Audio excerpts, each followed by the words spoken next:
For decades, Malaysia was known for its palm oil, tin and rubber, commodities that kept the economy alive but anchored the nation to a colonial legacy. It was stable, yes, but never spectacular. Then, almost quietly, something shifted. Today, that same country, once seen as a producer of raw materials, is transforming into one of Asia's most promising tech hubs. Billions of dollars are flowing in, gleaming office towers are rising, and some of the world's largest corporations are suddenly betting big on Malaysia's future. How did this happen? And why now? It's the story of a nation that traded speed for stability, and in doing so built a foundation strong enough to outlast volatility. After independence, Malaysia had natural wealth but limited technology. It exported rubber and tin to the world but struggled to climb the value chain. By the 1970s, forward-thinking leaders realized that the country couldn't rely solely on raw resources forever. The next era would belong to silicon, not soil. Small semiconductor plants began sprouting in Penang, quietly laying the groundwork for what would become a global manufacturing base. Progress wasn't explosive, but it was steady. South Korea and Taiwan shot ahead, while Malaysia built consistently. Better roads, better schools, efficient ports, and a skilled population. That slow progress, once seen as underwhelming, has become Malaysia's hidden strength. When global supply chains began to fracture and investors started hunting for stable ground, Malaysia's consistency suddenly looked like genius. The patience it had been mocked for now separates it from the chaos surrounding others.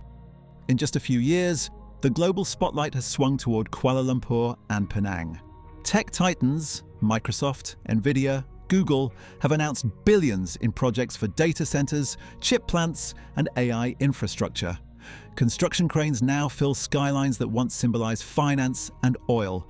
The hum of servers has replaced the clang of old industry. This wave didn't come by accident. Around the world, corporates are quietly de-risking, shifting investment away from volatile zones like Taiwan and seeking politically neutral, educated, English-speaking environments. Malaysia fits that need almost perfectly. Under the digital economy blueprint, the government has moved fast, cutting red tape, offering tax incentives, streamlining work visas, and creating free zones for high-tech firms. The Prime Minister even set a target to attract $100 billion in semiconductor and digital investment over the coming decade. And it's working.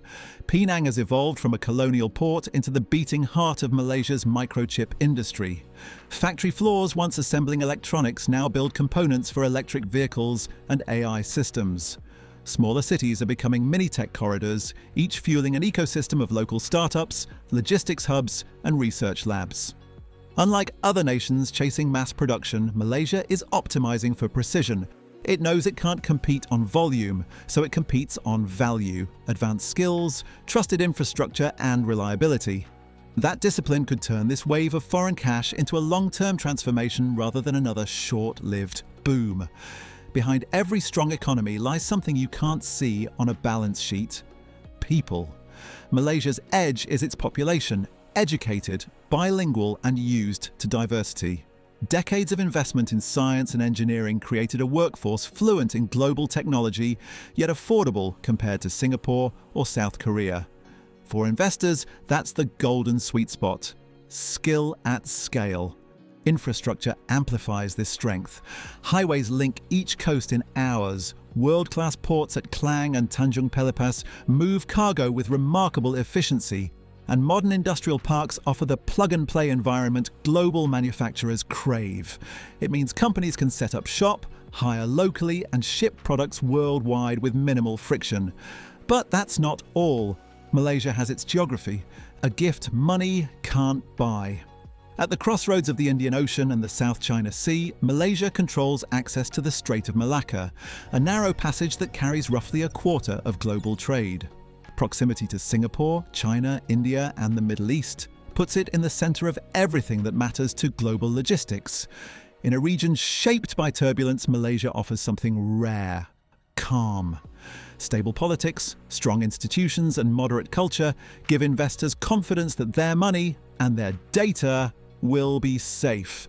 Yet even with this unbeatable mix of geography, people, and policy, Malaysia still faces a daunting obstacle: the invisible barrier keeping good economies from becoming great.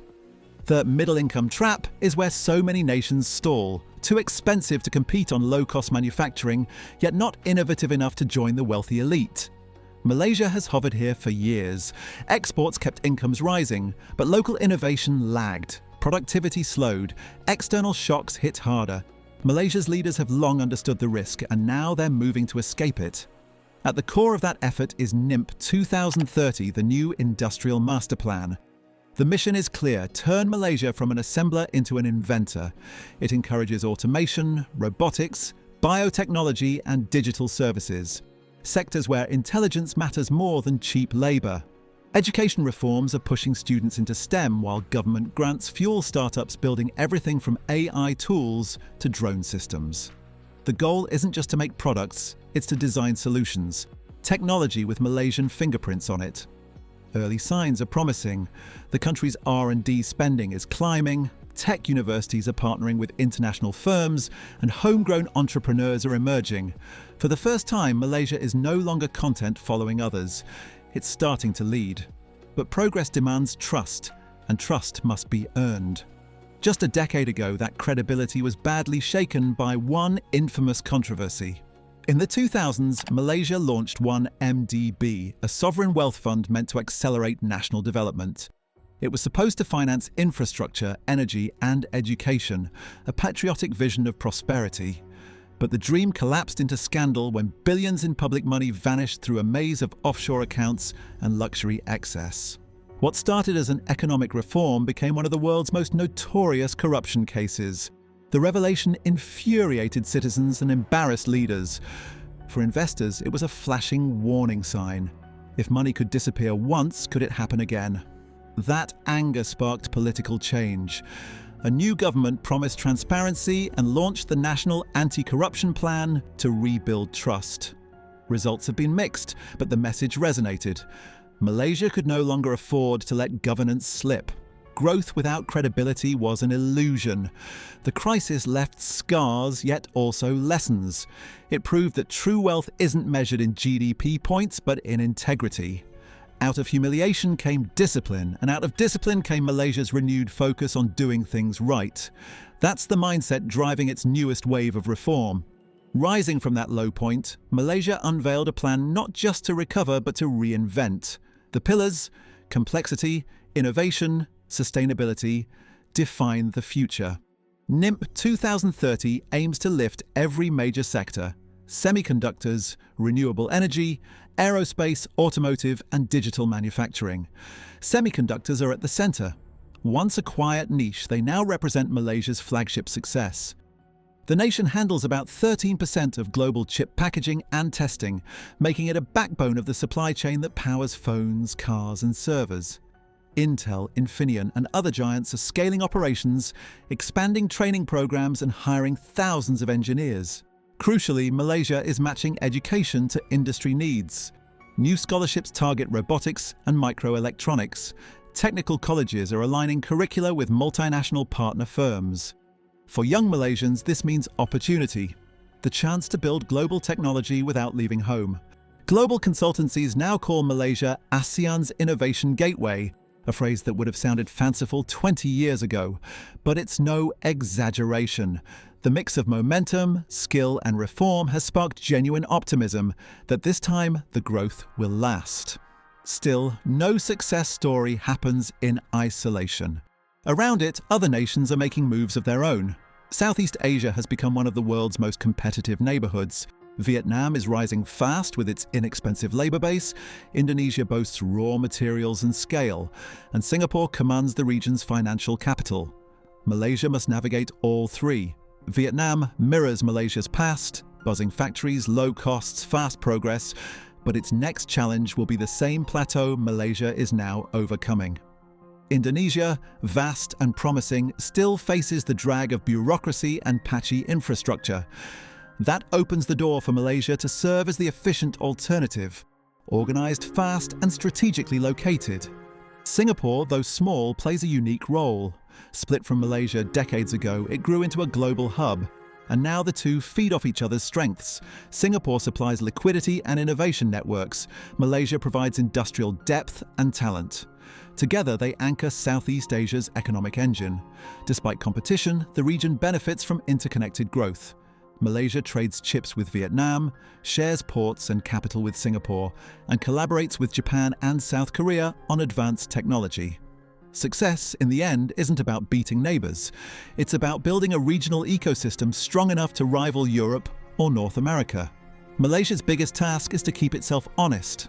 Corruption, mismanagement, or political gridlock could undo decades of effort. But a disciplined focus on innovation and education can secure its place as Southeast Asia's steady hand, the country that grows with purpose instead of chaos. Today, Malaysia stands at a pivotal point, not defined by what it was, but by what it's becoming. From palm oil estates to semiconductor labs, its evolution reveals a bigger truth. Sustainable wealth grows quietly, built on patience and planning, not hype. This rise wasn't an overnight miracle. It's the product of 50 years of steady progress.